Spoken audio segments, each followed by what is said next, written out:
And I will work to pass the first ever federal ban on price gouging on food.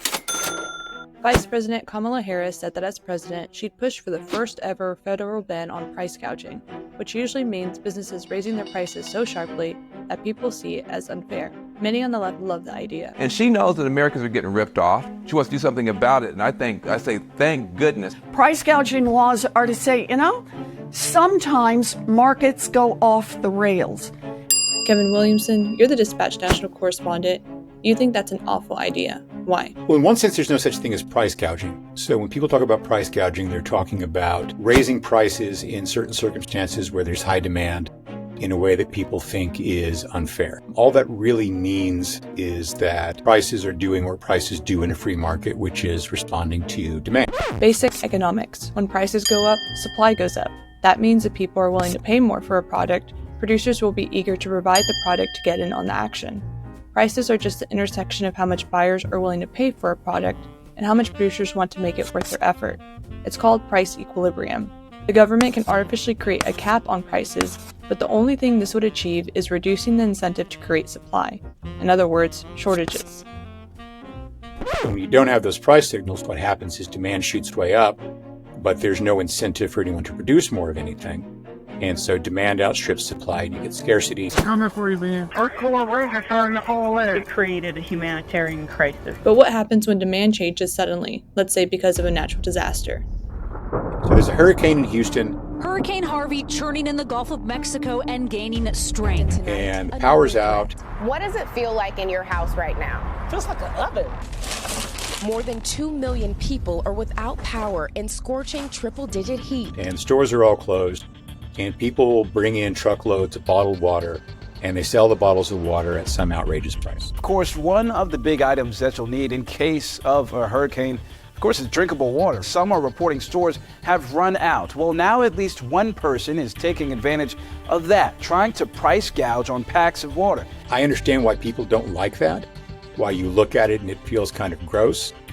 On the other hand, do you want the water or don't you? The Tarrant County District Attorney's Office is issuing a price gouging alert. Price gouging investigations underway. KHOU 11 investigates, discovered nearly 2,000 complaints of price gouging. And if you want the water, what you want to do is to have people have the opportunity to make a lot of money selling water in those situations, because that will encourage other people to get in there and do the same thing. Criticism people get for raising prices and taking profits in areas of high demand sends exactly the wrong signal to the marketplace. So when you don't have those price signals, what happens is demand shoots way up, but there's no incentive for anyone to produce more of anything.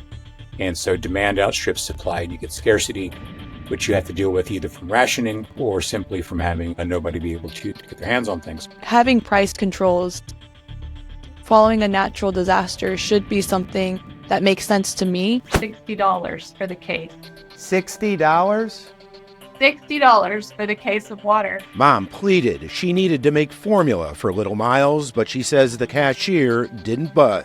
Even if it's not a long-term solution, it's more as a way so that people who can't afford water from people who are selling it for, something crazy like $50.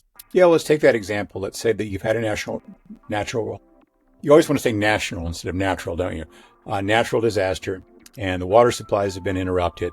And there are people who are selling water that they brought to the disaster zone, and there are people who can't afford it. There is a very easy way to deal with that problem instead of trying to distort the market to deal with it for you, which is you find the people who can't afford water and you buy them some. So today, the Salvation Army teamed up with the Southeast Texas Food Bank to hand out bottled water in Orange. So what we want to do is we want the providers there to be in the marketplace, making as much money as they can, because then they will provide as much product as they can. But in some situations, you're going to make non-economic decisions, obviously. That's why we have things like charity. So why is Kamala, as a presidential candidate, who I assume is very, very, very smart lady, why is she using this sort of rhetoric on her campaign platform when economists are publicly sort of critiquing her for it? Yeah, that's a religious question, not an economic question. It's because man is a fallen creature, and people are stupid and selfish, and they don't like paying more for stuff. Hopefully, Kevin, maybe you'll have a cabinet position in the next administration, whether it be Trump or Kamala's. We'll see. Yeah, if nominated, I will not serve. And not that I would ever pass Senate confirmation in a million years.